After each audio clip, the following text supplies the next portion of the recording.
Alright, let's see if this works any better. Seems to be, but then again, it seemed to be working fine before everybody got in the stream. Uh, Alright, we'll get back to Robert Murray Smith and learning with him for the day. Hope you all have a great day and a better tomorrow. Look at that. Hi everybody, so I have been through this before, but it never hurts to review things. What I've got here is a coil of wire and a neodymium magnet. Now then, if I take my wire and I pass it across my magnet up and down, it's going to generate something. If I pass it side to side, it's going to generate something. But if I do it like that, where it's going backwards and forwards in a straight line, it'll generate absolutely nothing at all. And of course, that's really interesting if you think about it. However, there is a bit of method to this madness. Everything has to be at 90 degrees. The wire's got to be at 90 degrees to the field. The direction of movement is going to be at 90 degrees. What it means is if I take a coil of wire like this, which is basically what you find in every single motor and generator that exists in the world at the moment, and do that with it, then the only bits that are going to generate are this bit and this bit. This bit and this bit are going backwards and forwards. They're doing absolutely nothing in terms of generation. Of course, they are linking everything together, and that's why you have them, because you need to link it all together to get the electricity out. But they don't generate anything. And that means they pull down the power to weight ratio, because a big lump of copper doing absolutely zip. Be great, wouldn't it? If we could create a coil that will generate, but we can remove some of this. Well, we can. And we have looked at this before. The way we can do it is by winding something called a serpentine coil. What a serpentine coil is? Well, the clue's in the name. It's wound like a serpent. So normally what you do is you wind a coil round and round and round. It's actually just a mechanical thing. It's easy to do it, and so we just wind it round and round. A serpent, you wind it like an S shape going in an S. It can be a real pain to wind if you wind it in situ. However, there is a really simple method to wind it. The easy way is this. Now, it's not my invention. This is actually by a guy you may know as Grandel and I know as Peter. Peter lives pretty close to me, and when he's got a brainwave that he wants to chat about, he comes around for some coffee. And he invented this. Now, he's given me permission to put it onto Tinkercad. I think he's put it on Thingiverse. I'll put some links in the description. But this is a serpentine coil winder, and it consists of a number of bits. He's got these two nice semicircles so it doesn't catch the coil, and then we've got these plastic bits that stick out, and we can put them together and slide these up and down to make a coil of any size we want. And you'll notice I put some M6 bolts in there to hold them in position. Okay, so there's it set up, and of course the question is, how did I know how far to put that? Well, let's say, for example, I want to wind a serpentine coil to fit on that, and the reason that's the example is because I want to wind a serpentine coil to fit on that, and that'll become clearer later. But we're going to wind a serpentine coil to fit on this stator. Now, it is 65 millimeters there on the up and down direction, and there's 12 of them. So 12 times 65 gives me my length of wire. But I also need it to go around here, obviously, so what I need is the circumference times 2, because it's a top and a bottom. Now, it's 60 millimeters across, so circumference is pi times diameter. Add all of that together, and I get the length of wire that I'm going to need to go down, around, up, around, down, around, up, and like a serpent. So that's how I work out how much wire I need. Now, these are 220 millimeters around, so 440 millimeters. I've worked out the size that I want there, minus 440, divide by 2, and I've got this distance that I put there. Now, I usually add on 10% just for error. But once I've done that, I've got the amount of wire that I need. Set those up so that's the right separation. Turns out it's 38 centimeters, and then we're ready to wind it. And to wind it, stick your wire through one of these holes so it doesn't come away, and then just wind. And we're going to wind, I don't know, hundreds. So once you've wound it, what you do is get some strips of tape and put those strips of tape around the wire the right distance. And for me, it's 6.5 because that was the length of that. And then we've got a couple of centimetres to bend round. Now, it's without a doubt that bend is too big at this stage. I was going to wind loads of these, and I would obviously hone it down, but I quite like it too big just to make sure it fits, rather than having to squeeze that on there with a bit of disappointment. We go along there, and that will create that. Then we can take it off the horse. So when you finish taping it up and it's off the horse or jig, that's what you get, a really neat little coil. There's 200 turns in this one. You random here, you can put whatever you like in it. I put 200 in this. But to make it into its serpent, what we need to do is find the bit that would cross between the bottom there, and in my case it's that thin bit, and just bend it. And then we go around the whole thing, bending it into its serpent shape. So once you've bent it round, it'll form this kind of crown or serpent eating its own tail, I suppose, but it will go neatly onto your stator, going in between those two lug points to make the actual coil arrangement. Okay, there you go. Now it's a little off, and it often is the first time I do it. I just adjust it as I go along, but that is a serpentine coil on a stator body, and I'm obviously going to use that for something in another video, and I have made a couple of other coils, so we've got 600 turns in all. Now, it probably took me about, I don't know, 10 or 15 minutes to make that coil. So thank you very much to Peter for actually designing that, and as I say, the link is in the description if you want it, and it certainly makes making coils an awful lot easier. I hope you enjoyed the video. Thank you very much for watching, and please do remember to like and subscribe. How do you...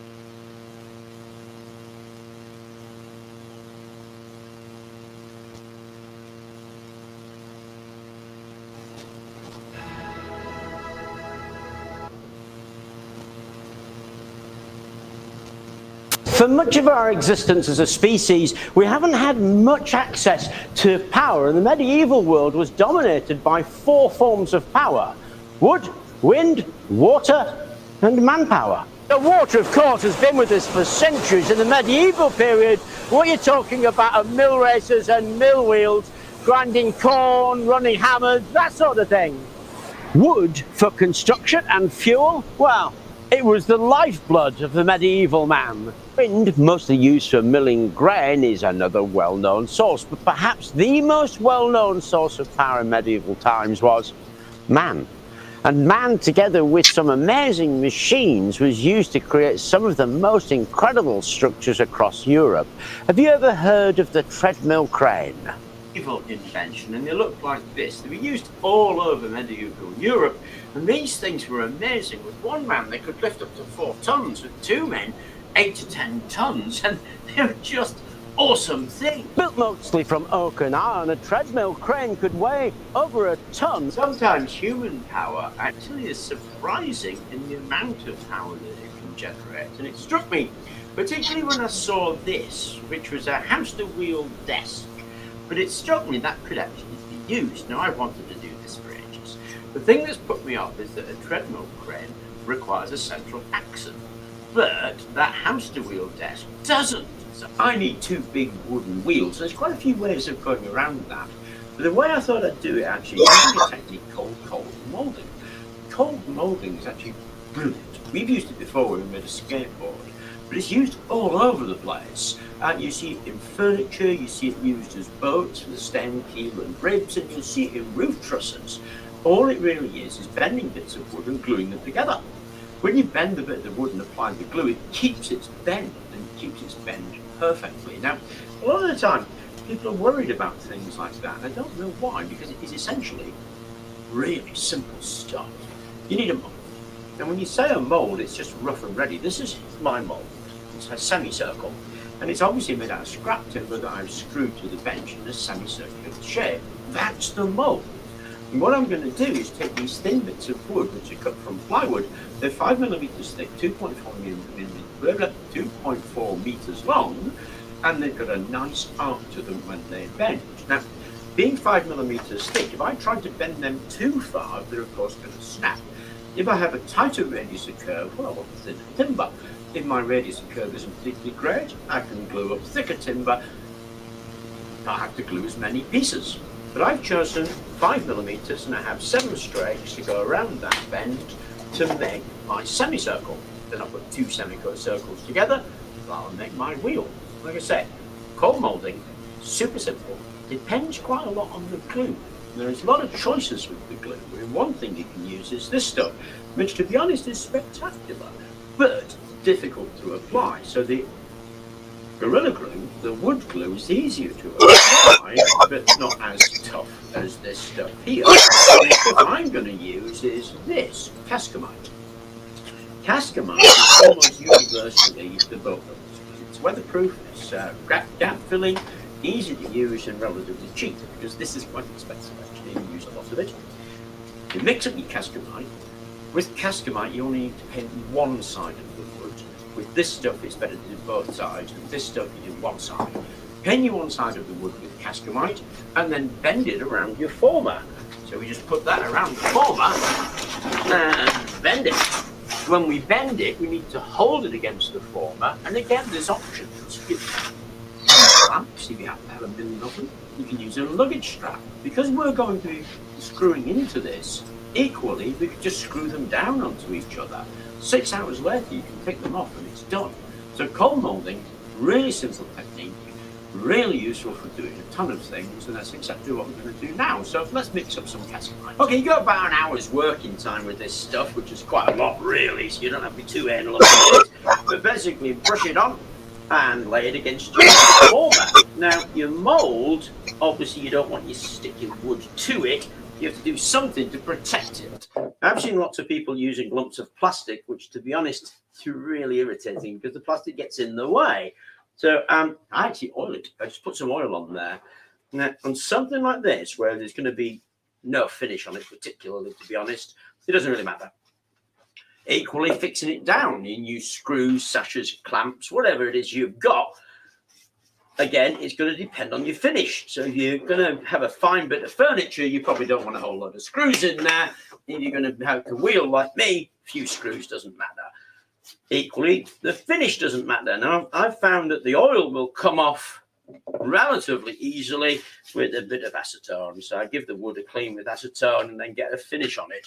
But it does stop it sticking to your mould, and you do need something that's going to stop it doing that. Otherwise, you'll be chiseling the mould off from your formed bit of wood from now until doomsday.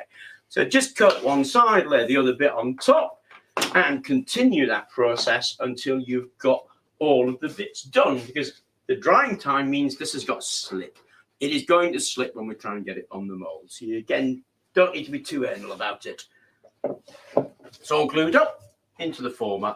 Now, lots of people have lots of different ways of doing this, and it can be a bit of a pain. So I've marked halfway and knock it down to make sure everything is nice. We can put a clamp on here to start with, or a whole row of screws. Okay, to get this going, I put a couple of clamps on it, and that allowed me to put this luggage strap around it. So we can take the clamps off and tighten up the luggage strap, and that should pull everything nice and tight in that bow. You might want to go around as well with a mallet to make sure everything's nice and level. Then all we do is leave it to dry. So when it's dried and you get it out of the mould, that's what you get. You get basically a bit of plywood formed to whatever shape you want. Now, I need to make another 11 of these for the thing that I'm making. And now we have to join those sections together. Join those sections together, we get 2 massive wheels. So let's join the sections together.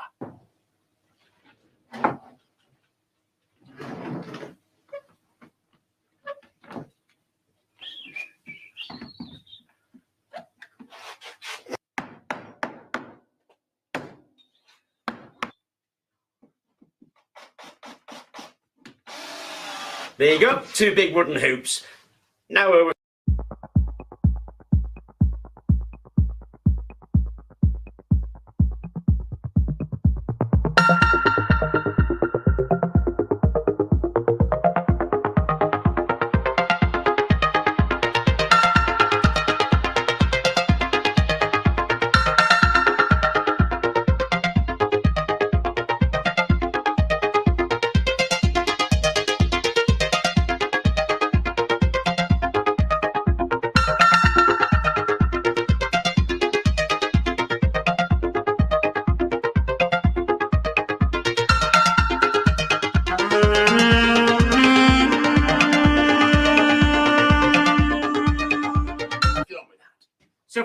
I've just knocked up a couple of plywood boxes. Now we drill a couple of holes in here, run a bit of 8mm bar, and use longboard wheels as the bearings, because they're pretty chunky, pretty thick, and they're meant to take an adult. Once you've done that, what you end up with is that. So the big wheel sits here. These two sides get joined together. That's our hamster wheel. That's the sled together. Now I put these in because once you get this going, it's got a fair bit of inertia. Really, it's quite difficult to stop. But there's going to be a handrail. There's the sled finished, and all I need to do now is put the big wheel in and give it a go. Ta-da! Now I feel like I'm in a Da Vinci drawing. The thing works beautifully. It does get some inertia going, so you need a handle. Now I've seen these with desks on that you can hold on to, and just like the one that I showed you, if you get into this,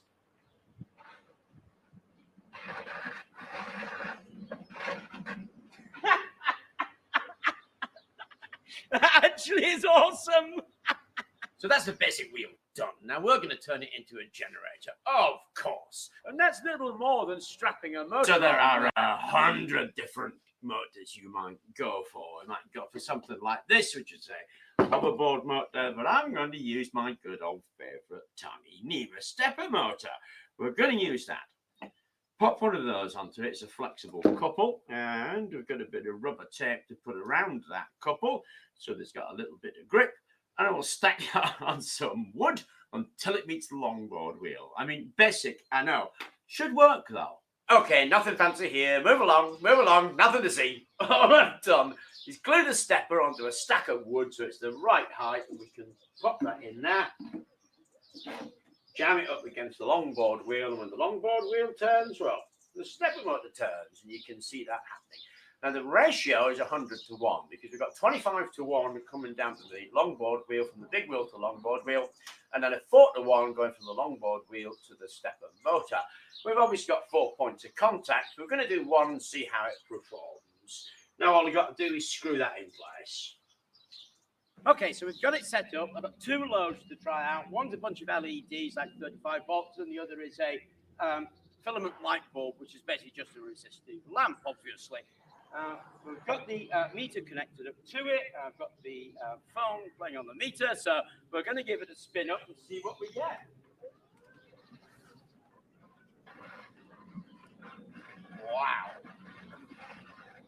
Wow. 68 volts, man. 77. Wow. 68 volts if I walk, 77 if I waddle. Let's try the amps. Fire up for amps and see what we get.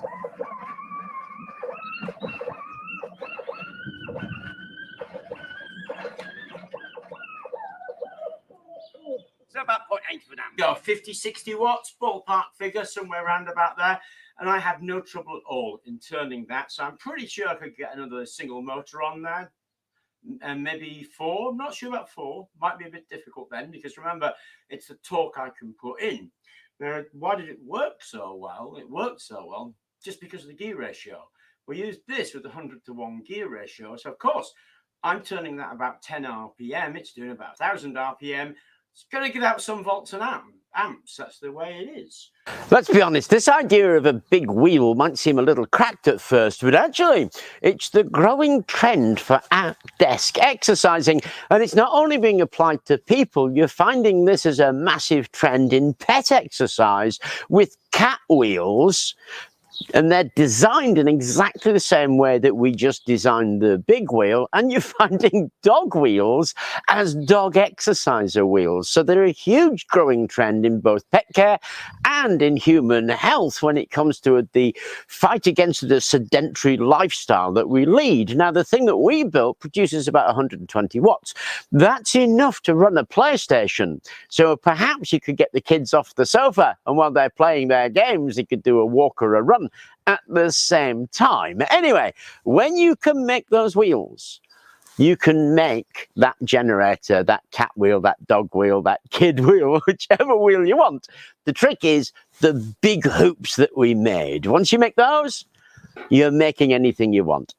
Hope you enjoyed the video. Thank you very much for watching. Please do remember to like and subscribe. Give your new pet a head start to a lifetime of health with Purina Puppy Food.